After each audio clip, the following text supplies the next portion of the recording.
Orang Islam itu kejam, kotor, kolot, dan gak bisa berpikir. Yap, ini adalah pandangan orang-orang non-muslim terhadap orang-orang muslim itu sendiri. Dan kata-kata ini aku approve. Karena kenapa? Karena seorang kritikus asal barat bernama George Bernard Shaw pernah berkata bahwasanya Islam itu adalah agama terbaik. Akan tetapi kaum muslimin hari ini adalah umat terburuk yang menjalankan agamanya.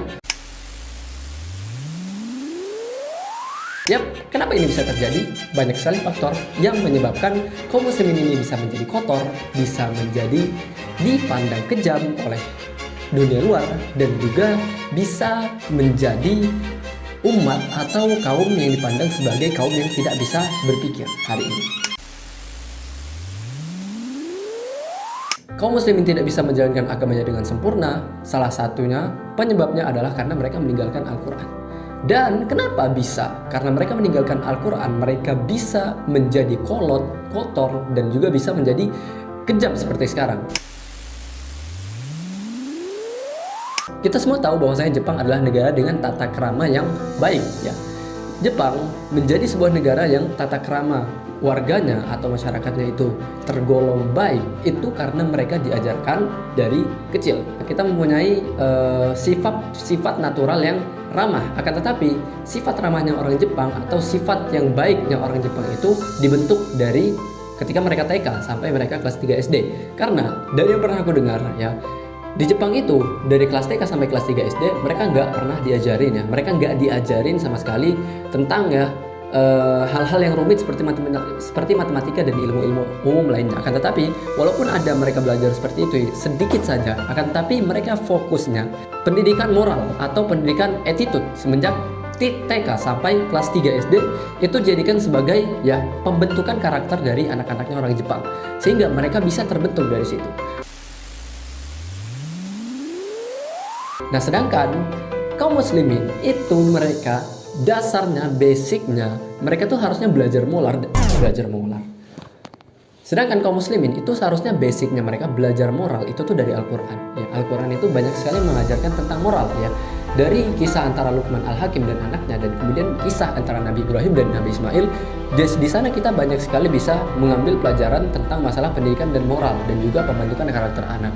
Sehingga yang kita lihat hari ini, ya, orang tua dari kaum muslimin yang kita jadikan indikator adalah negara Indonesia, ya, karena negara Indonesia adalah negara dengan populasi muslim terbanyak. Indikatornya adalah itu, ya. Jadi hari ini orang tua muslim di Indonesia itu tidak menjadikan Al-Quran sebagai pendidikan dasar. Mereka hanya menjadikan Al-Quran itu hanya sebagai mantra atau bacaan. Sedangkan isinya tidak diajarkan pada anak-anak mereka sedari kecil, ya. Sehingga, ya, anak-anak mereka, ya, tidak terbentuk dengan akhlak yang Qurani, ya, walaupun di sekolah ada tulisannya membentuk anak dengan akhlak yang Qurani, karena, ya, mereka mengajarkan akhlak itu bukan berdasarkan Al-Quran, akan tetapi berdasarkan, ya, kurikulum yang diberikan oleh lembaga-lembaga atau kurikulum yang mereka buat sendiri.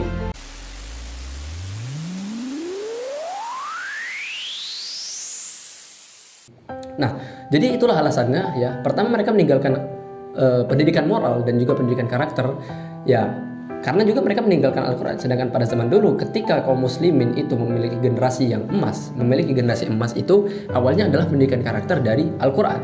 Yap, dan kemudian kenapa kita lemah, ya? Kenapa kaum muslimin itu lemah dalam bidang sains? Kenapa kaum muslimin itu lemah dalam bidang ilmu-ilmu umum yang lainnya? Yaitu karena, ya, mereka tidak mempelajari Al-Quran dari kecil, ya. Karena kenapa? Kita lihat secara sejarah penemu kaum muslimin atau orang-orang hebat kaum muslimin yang menemukan penemuan hebat seperti Ibnu Firnas yang menemukan pesawat dan juga ilmuwan-ilmuwan yang lainnya, itu mereka menemukan sesuatu itu karena terinspirasi dari Al-Quran, ya.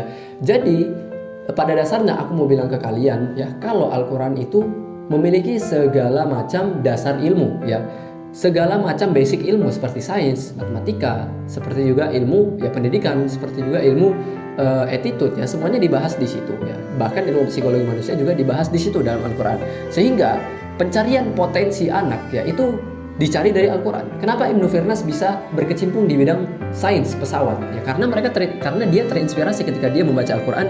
Dia membaca sebuah ayat dalam surat Ar-Rahman ayat ke-30, yaitu Ya masyaallah jinni wal insi in istata'tum an tanfudhu min aqtaris samawati wal ardi fanfudhu. Wahai jin dan manusia, jika kamu mampu untuk terbang ke langit, maka terbanglah, dan tidak mungkin kamu bisa terbang kecuali dengan kekuatan. Dan karena itulah Ibnu Firnas bisa menjadi seorang ilmuwan hebat ya. Jadi dasarnya dia itu adalah Al-Qur'an. Sehingga yang bisa kita ambil pelajaran dari sini adalah bahwasanya Al-Qur'an itu adalah dasar dari segala ilmu.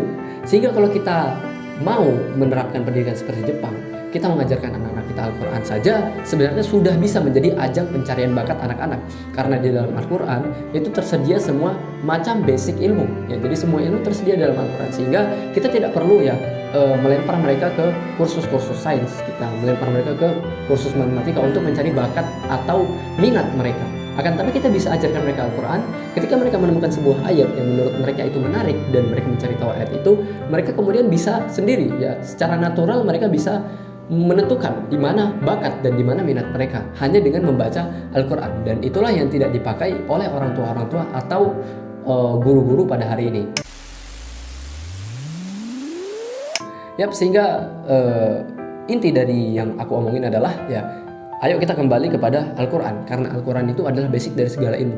Jadi Al-Quran itu gak cuman kalau orang cuman mau jadi ustadz aja, akan tapi orang kalau misalnya mau jadi saintis, atau misalnya kalian pengen anak kalian jadi matematikawan, atau kalian pengen anak kalian jadi engineer, ya kalian bisa ajarkan Al-Quran dahulu sebagai dasar atau sebagai pencarian minat dan bakat anak ya. Karena pada dasarnya orang tualah yang membentuk anak, sebagaimana hadis Nabi SAW, kullu mauludi yuladu alal fitrah. Sesungguhnya semua anak itu lahir dalam keadaan fitrah atau suci.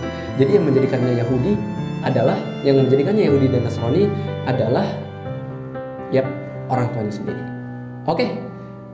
Dan kedepannya aku bakal bahas ya tentang Al-Quran, karena ini adalah permulaan dari channel aku ya.